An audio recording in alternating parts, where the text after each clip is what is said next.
इस बेशर्म को? क्या तो जवाब तो दिया कि क्या है।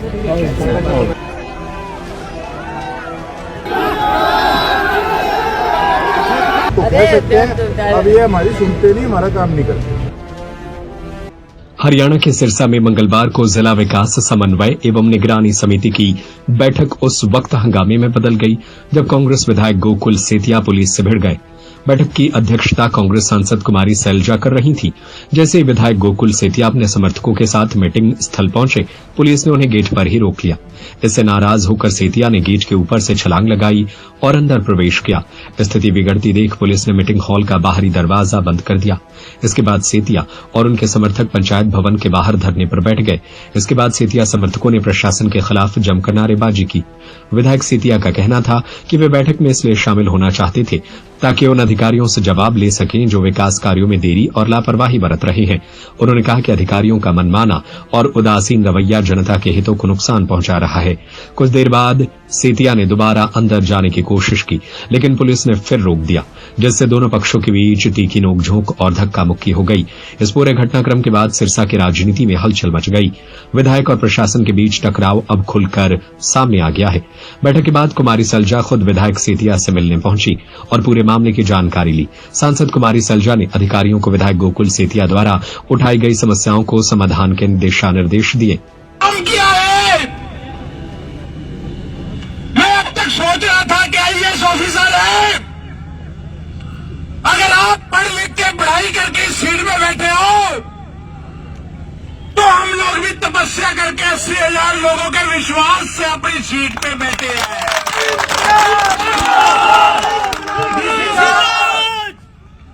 तो डीसी साहब, एडीसी साहब, ये सिस्टम, आपका एटीट्यूड यहां पे चलने वाला नहीं है। इसको ये मत समझना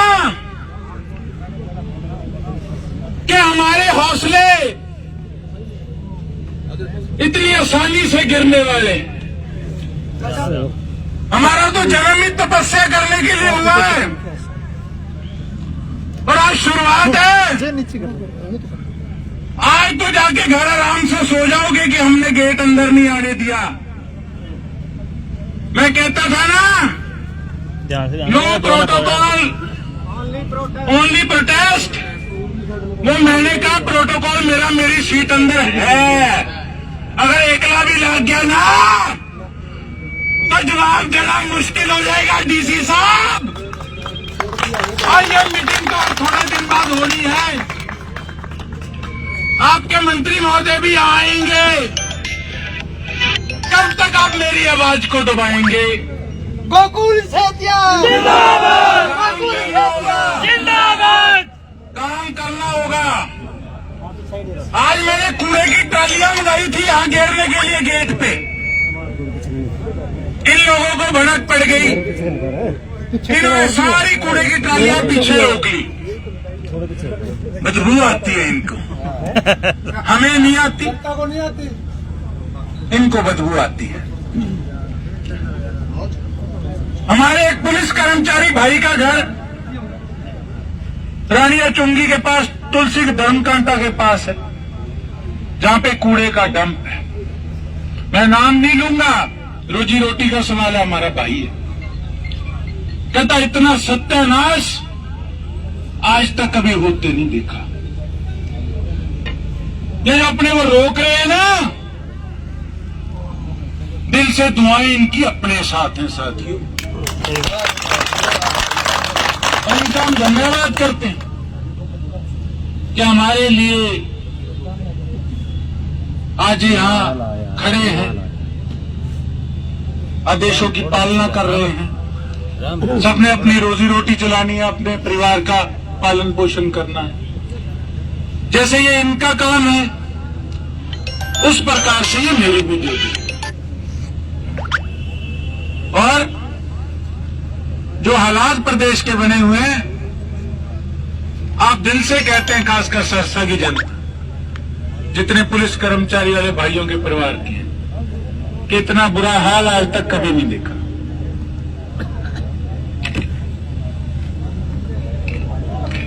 तो यही आपसे गुजारिश है कि तगड़े रहो। आज पहला प्रोटेस्ट था, इनकी तो तैयारी थी रस्सा रुस्सा लेके, अपने को तो पता ही नहीं था रोकेंगे कैसे। तो सब कामकाज करने वाले लोग हैं अपने दुकानों पे, खेतों में, ड्यूटी पे, और मैंने भी ऐसे प्रदर्शन में पहली बार आया हूँ। जाखड़ भाई, बुजुर्ग ज्यादा नहीं आए थे जी अब की बार आप। बुजुर्ग तो ले आए थे, पुतले नहीं ला के धक्को कौन मारेगा। अगले चढ़ा के ले जाए थे तो पुतले पीछे लाग जोगा।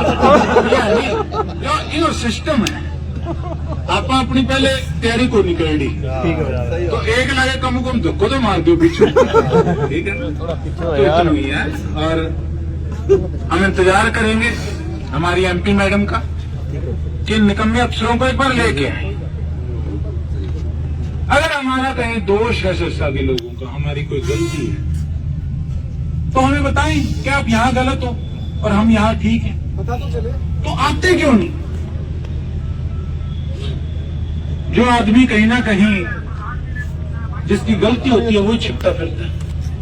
देखा नहीं था गाड़ी के शीशे पे पर्तियां उठा के टोपी लगा के कैसे भाग रहा था, और अब खुद सोचता है कि मैं अब करूं तो क्या करूं। आज मुझे कई लोग कहते हैं कि केवल एक कर्मचारी के विरुद्ध आज हमारा प्रदर्शन है। हमारी कोई उस कर्मचारी से लड़ाई तो नहीं है, हमारा प्रदर्शन इस सिस्टम के खिलाफ है। हमारे काम नहीं होते उस सिस्टम के खिलाफ। इंतजार करते हैं। बाकी भाई थोड़ा सा सांस ले लो, बठू बैठे आ गए, बठू उड़े आ गए। दो जोटा मर जाओगे जी। मेरे सभी साथियों, मैं आपके जज्बे को सलाम करता हूँ। आपकी शांति जो आपने बनाई हुई है पुलिस प्रशासन के साथ, मैं इसके लिए भी आपका तहे दिल से आभारी हूँ। एक बात ध्यान रखना है कि हम पुलिस प्रशासन से, साथियों से कह चुके हैं कि हम सीमा का उल्लंघन नहीं करेंगे, लेकिन हम करेंगे भी नहीं, लेकिन हमने अपने अधिकारों के लिए भी लड़ना है। ये लड़ाई जो आज शुरू हुई है, ये लड़ाई बहुत लंबी चलेगी। मेरा आप सबसे आग्रह कि अपना जोश ऑटो नहीं, आप कहते तो हर बार ओडीसी साहब, लेकिन आप साल हो गया एक भी काम हुआ तो आप बता दो। डीसी साहब 8-9 करोड़ रुपए पड़ा है। मेरी 4 बार आपसे बात होगी। मेरा भी अभी अच्छा प्यार है, पर काम नहीं हो गया। पता नहीं कौन प्रेशर डाल रहा है। ना हमारे ना जो भी इसमें डिस्ट्रिक्ट लेवल का वो आपको पॉजिटिव रिस्पॉन्स आपको बता दें। कुछ चीज़ें जो आपके नहीं है स्टेट की हैं वो बताते हैं कि ये स्टेट का है और ये हमारी कंस्टिट्यूंसी है। इतनी बात है, लोगों के काम होते हैं, लोग रोज इनके पास जा सकते हैं। डीसी साहब तो हमारे जैसों के पास ही आते हैं लोग। नहीं बिल्कुल मैम, इसने सीओ ने अपनी जातिवाद सारा भड़का के सिस्टम इसने किया है। इसके खिलाफ मैंने एप्लीकेशन दिया है, इसके खिलाफ पर्चा बनता है। मैंने किस प्रकार का इससे मिसबिहेव किया। अगर मैं इसके ऑफिस जा रहा हूँ जवाब मांगने, ये कह रहे मैं लोगों का गुलाम नहीं हूँ, सीओ कह रहे। और गुलाम तो हम हैं भाई। हाँ जी, गुलाम तो मैं भी हूँ बिल्कुल जी। आप हो, मैं हूँ। अच्छा, डीसी साहब की एक बात है, जब फोन करो बहुत बढ़िया बात करते हैं, लेकिन अब मेरे को ये नहीं समझ आता है कि इनको कौन नहीं ये काम करने दे रहा। काम एक भी नहीं हो रहा। और जो ये हमारे लेवल का बाकी डिस्ट्रिक्ट लेवल का आप देखो, सबको दिक्कत है। अब डीसी साहब मैम यहाँ हाउसिंग बोर्ड के फ्लैट है, इतना बुरा हाल है। I know, I have given them. मैंने अभी दिया इनको फोटोज दी है। अब ये पानी देखो, ये देना बोतल देना। डीसी साहब सारे आधे से ज्यादा शहर में ये पानी है, बताओ क्या करें। पीना तो दूर की बात है, पीने के पानी से फिल्टर करा लो। अच्छा मैम, ये जो आपके डंप है पूरे के, आपसे मेरी कई बार बात हुई, एक भी डंप नहीं उठा। बताओ मैं क्या लोगों को जवाब दूं? तो कम हो गया ना 4 नहीं डी साहब, आप सब्जी मंडी के पास आके देखो, सारी सब्जियां शहर के उधर से जाती हैं। नहीं डी साहब, सारी वहीं की वहीं है। जेजे कॉलोनी वाली भी वहीं है। और ये ग्रीन बेल्ट का इन्होंने भी मुद्दा उठा रखा है, जो मैंने उठाया था। ये सब वो अपने बस स्टैंड के आगे भी वही है, क्लब के आगे भी वही है, और सब्जी मंडी के आगे एक भी 4 बचे ना। 4 ही थी पहले सर, एक भी नहीं उठी उनमें। चेक करा अब रजिस्ट्री वाला मुरब्बा नंबर वगैरह, और वो एक बार नया सर्वे करके उसमें डलवा दो। रजिस्ट्रियाँ बंद पड़ी है, लोग इतने परेशान है, बताओ क्या करें। जो अनऑथराइज बताई गई है ना जी, कहीं जो है क्या, उसका मुरब्बा नंबर वगैरह सर्वे करा के वो फिर से उसमें अप्रूव्ड में ऐड करा, उसके अब बना के तो भेजो। 2-4 काम है, आप इनको कहो, हम तो आपको कह सकते हैं, अब ये हमारी सुनते नहीं, हमारा काम नहीं करते, क्या करें हम बताओ। और इसका तो कोई इलाज करो, इससे सारे दुखी हैं। किसी गांव में आप एक दिन चलो, इसकी तो शांति के खिलाफ है गाँव में पानी का तो पानी का तो कोई एक्सक्यूज होना नहीं, कोई एक्सक्यूज नहीं। जितने जोड़ हैं, जोड़ों का, नालियों का आप हाल देखो, इसको बुलाओ तो सी एक बार। ये अलग, ये तो समझते हैं कि मैं डीसी साहब से ऊपर हूँ, इसको बुलाओ तो सी, इस बेशर्म को। क्या तो जवाब तो दिया कि क्या है। नहीं सर, लैंग्वेज का क्या मतलब है सर? नहीं लैंग्वेज नहीं डी साहब, ये लोग तंग हो रहे हैं, हमारे गांव के लोग तंग हो रहे हैं। आप लैंग्वेज कह रहे हो, आप उसको बोलने की जगह आप मुझे कह रहे हो, बताओ। नहीं डी साहब, आप सेटिस्फैक्ट्री जवाब दे के जाओ, ऐसे नहीं। मैं नहीं, आप बताओ उसके खिलाफ क्या सीओ के खिलाफ कार्रवाई करोगे कि एक भी काम उसने नहीं किया। आप कम भाई साहब क्या होगा, आप एक बार जाके देखो तो सही। आप बताओ कब चलना है, कौन से गांव में चलना है, मैं आपको दिखा दूं। आप बताइए क्या बोलना रहा है, आप एक दिन समय निकाल लो। सिरसा की दिशा बैठक ने विकास पर चर्चा से ज्यादा राजनीति की गर्मी पैदा कर दी। अब देखना होगा कि यह टकराव समाधान की ओर बढ़ता है या विवाद की नई राह खोलता है। सत्य खबर, सत्य, सटीक, बेबाक।